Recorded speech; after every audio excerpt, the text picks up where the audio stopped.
Hi friends, আমরা আগের ক্লাসে ইরিগেশন ইন ইন্ডিয়া চ্যাপ্টারটির ইন্ট্রোডাক্টরি পার্ট কমপ্লিট করেছি। এই ক্লাসে আমরা এই চ্যাপ্টারেরই যে আমরা পড়ছি ইরিগেশন নিয়ে, তো সেই ইরিগেশন এর জন্য যে জলটা দরকার পড়ে সেটা কোথা থেকে আসছে, কীভাবে আসছে সেটা আমরা পড়বো। ঠিক আছে, এই ক্লাসে আমরা কিছু টার্মস পড়ে নিই। ঠিক আছে, ইরিগেশন সম্পর্কিত প্রথম টার্ম হচ্ছে কালচারেবল কমান্ড এরিয়া। এটার অর্থ গভর্নমেন্ট যতটুকু এরিয়াকে স্কিমের আন্ডারে আনবে অথবা কাল্টিভেশনের জন্য ফিট, ফার্মিংয়ের জন্য ফিট, সেইটুকু এরিয়াকে বলে কালচারেবল কমান্ড এরিয়া। সেকেন্ড টপিক হচ্ছে ইরিগেটেড এরিয়া। তার মানে যতটুকু এরিয়া কালচার করা হয়, হ্যাঁ, প্রতি বছরই, সেইটাকে বলা হয় হচ্ছে ইরিগেটেড এরিয়া। মানে যতটুকু জমির ওপর টিউবওয়েলস, ট্যাঙ্কস, ওয়েলস, মানে কী বলে, কুয়ো রাখা হয় বা মাইক্রো ইরিগেশন করা হয়, হ্যাঁ, এইরকম সমস্ত রকমের যতটুকু এরিয়ার উপর ইরিগেশন প্রসেসটা চলছে সেইটুকু এরিয়াকে বলা হয় ইরিগেটেড এরিয়া। ঠিক আছে, আচ্ছা, থার্ড টপিক, এই ইরিগেটেড এরিয়ার মধ্যে আবার দুটো টপিক আসবে, একটা নেট ইরিগেটেড এরিয়া আর একটা gross irrigated area. Net irrigated area মানে ধরো তোমার কাছে 1 বিঘা জমি আছে, সেই 1 বিঘা জমিতে তুমি এক বছরে যত ফসল ফলালে, তাই না, সেই এরিয়ার উপর, সেই এরিয়াকে বলছি আমরা নেট ইরিগেটেড এরিয়া। অর্থাৎ ইন্ডিয়াতে যত জমির ওপর বছরে একবার করে ইরিগেশন করা হয় বা ফসল ফলানো হয়, ওই ইরিগেশন করানো মানে ফসল ফলানো আর ইরিগেশন করানো দুটোর মধ্যে পার্থক্য আছে যদিও, হ্যাঁ, তো আমরা ফসল ফলানো বলবো না, আমরা বলি তার থেকে যে ইরিগেশন প্রসেস করা হয়েছে। ইরিগেটেড এরিয়াতে যে ফসল ফলানো নয় সেখানেও কথাটা এরকম আসবে যে মানে জল দেওয়া হচ্ছে, জল সাপ্লাই দেওয়া হচ্ছে, সেই এরিয়াটার কথা বলছি। তাহলে নেট ইরিগেটেড এরিয়া বলতে যতটুকু জমির ওপর এক বছরে জল সাপ্লাই দেওয়া হয়েছে সেইটুকুকে বলবো আমরা নেট ইরিগেটেড এরিয়া। এবার সেকেন্ড টপিক আসে গ্রস ইরিগেটেড এরিয়া। এটার অর্থ হলো ধরো 1 বিঘা আছে তোমার কাছে জমি, তুমি 3 বা 4 বার করে বছরে 3 বার ফসল ফলিয়েছো, আর 3 বার ফসল ফলানোর সময় তুমি 6-7 বার তুমি জল দিয়েছো মনে করলাম, বছরে আর কি 6-7 বার বলতে একবার যখন তুমি দিচ্ছ তার মানে টানা 10-15 দিন দিলে, তারপরে যখন সিজনে দিলে তার টানা 10-15 দিন দিলে, এটা তার মানে 1 বিঘার জায়গায় তখন আমার কয় বিঘা ধরতে হবে, তখন ধরতে হবে 3 বিঘা বা 4 বিঘা। তো এইভাবে যতটুকু জমির ওপর ইরিগেশন প্রসেস করা হয় সেটাকে বলা হয় গ্রস ইরিগেটেড এরিয়া। ঠিক আছে, ওকে। থার্ড টপিক হচ্ছে irrigation potential created.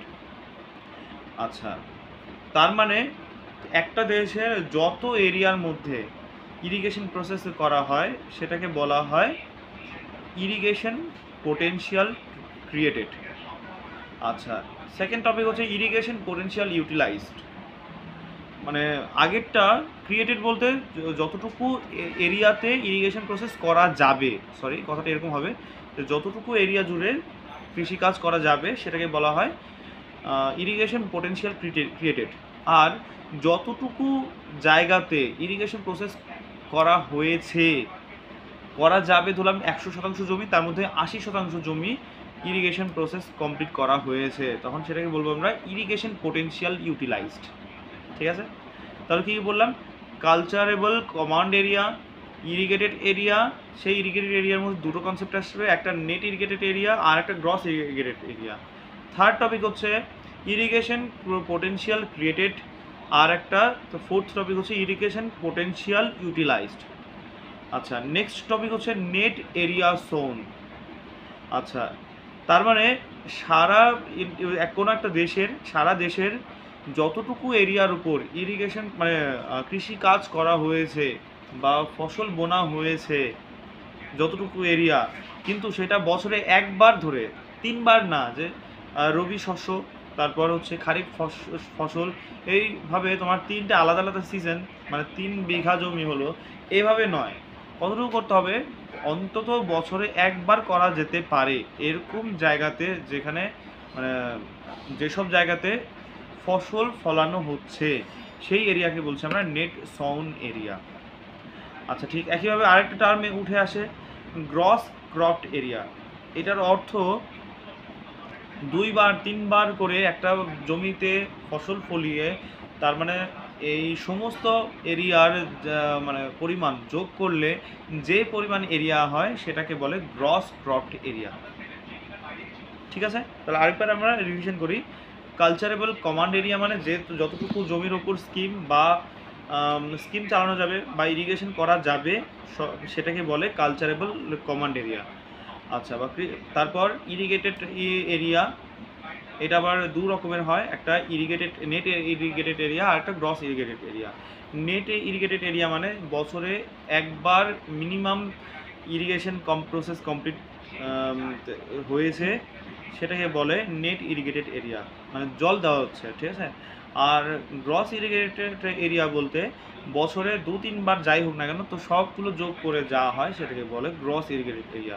Irrigation potential created মানে সারা ইন্ডিয়া বা কোনো একটা দেশের যতটুকু জমির ওপর বছরে মিনিমাম একবার ফসল ফলিয়ে যতটুকু জমির ওপর কৃষিকাজ করা সম্ভব সেটাকে বলা হয় যে ইরিগেশন পোটেনশিয়াল ক্রিয়েটেড, মানে বছরে একবারই ইরিগেশন প্রসেস করা হয়েছে। আচ্ছা গ্রস ইরিগেটেড এরিয়া বলতে প্রত্যেকটা জমিতে 2-3 বার করে যদি ফসল ফলানো হয় তাহলে 2-3 বার করেই হচ্ছে ইরিগেশন প্রসেস কমপ্লিট করা হয়েছে। তো এই ধরনের এরিয়াগুলোকে বা মানে ক্ষেত্রফলগুলোকে বলা হয় ইরিগেশন পোটেনশিয়াল ইউটিলাইজড।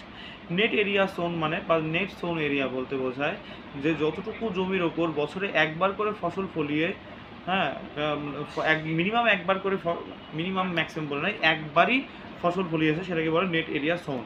আর গ্রস ক্রপড এরিয়া বলতে বোঝায় যে বছরে 2-3 বার যদি করে থাকে তাহলে সেটাকেও ইনক্লুড করে, তবে যতটুকু জমির ওপর ইরিগেশন এবং মানে ফার্মিং করা হয়েছে সেটাকে বলা হয় গ্রস ক্রপড এরিয়া। ঠিক আছে, তারপর আসে আমরা ক্রপিং ইন্টেন্সিটি। একটা জমিতে সর্বোচ্চ 4 বার বা 3 বার ফসল ফলানো গেল কিন্তু বছরে সে একবারই করলো, তাহলে তার ক্রপিংটা ইন্টেন্সিটি কত? 3 হবে, দাদা 3 বার ম্যাক্সিমাম করা যেতে পারে। আর নেট এরিয়া সোন্ড আমরা জানি 1 বছরের জন্য হয়, 1 বছরে একবারের জন্যই হয়, আর সেটা হচ্ছে মাল্টিপল, তাই না? ক্রপিং ইন্টেন্সিটি হচ্ছে মাল্টিপল, মানে কি ইরিগেশনের সময় বা হ্যাঁ বা মাল্টিপল মানে মানে বছরে 2-3 বার ফসল ফলানো যাবে এরকম, বা মাল্টিপল ক্রপিং, তাই না? তো ক্রপিং ইন্টেন্সিটি হচ্ছে cropped area, gross cropped area divide by net sown area. Okay, water use efficiency. ধরো আমি বাগানে জল দিচ্ছি 100 লিটার, মানে 50 লিটার জল দিচ্ছি, কিন্তু গাছের কাজে লাগলো 20%, 20 লিটার কাজে লাগলো, বাকি 30%, মানে 40% মানে 20 লিটার জল শোষণ করলো, বাকি 30 লিটার জল ও ফেলে দিল বা ইউজ করলো না। ঠিক আছে, কি বললাম আরেকবার বলছি, যতটুকু আমি জল দিচ্ছি তার 20% দেখা গেল সে গাছটাও ইউটিলাইজ করলো, বাকি 80% ফেলে দিল। তো ওয়াটার ইউজ এফিসিয়েন্সি মানে effectively water use divide by যে ম্যাক্সিমাম যতটুকু পরিমাণ জল দরকার সেটাকে বলা হয় এফেক্টিভ ওয়াটার। হ্যাঁ, আর অ্যাকচুয়াল ওয়াটার হচ্ছে যতটুকু সে ব্যবহার করেছে, আমি যতটুকু জল দিলাম সেটাকে বলা হয় এফেক্টিভ, আমি যতটুকু জল দিলাম তার যতটুকু শতাংশ কাজে লাগলো, তার মানে 100 লিটারের মধ্যে 50 লিটার 40% দেখা গেলো কাজে লাগলো, শুষে নিল, তার মানে এই 40 লিটারকে বলবো আমরা এফেক্টিভ ওয়াটার। আর 100 লিটার যে আমরা জল দিলাম সেটাকে বলবো আমরা অ্যাকচুয়াল ওয়াটার উইথড্রল। ঠিক আছে, তার মানে effective water divide by actual water withdrawal, অর্থাৎ 20 লিটার কাজে লাগলো ডিভাইড বাই 50 লিটার আমি দিয়েছি জল।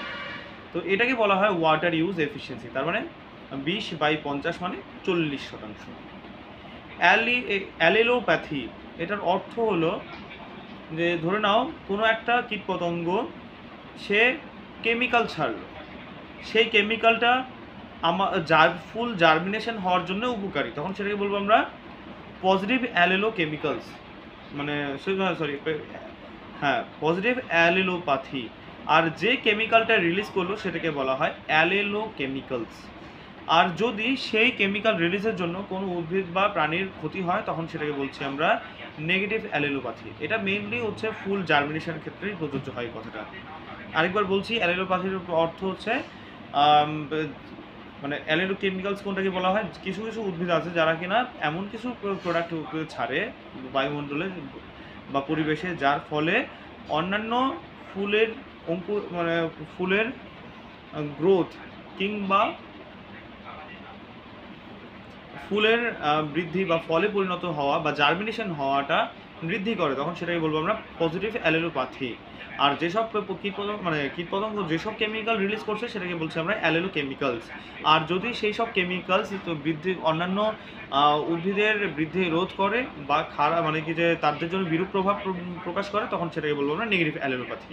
ঠিক আছে, তো এই ছিল আমাদের আজকের কি terms related to irrigation. Next ক্লাসে আমরা আমাদের সেকেন্ড টপিক শুরু করবো। সঙ্গে থাকবো, বাই।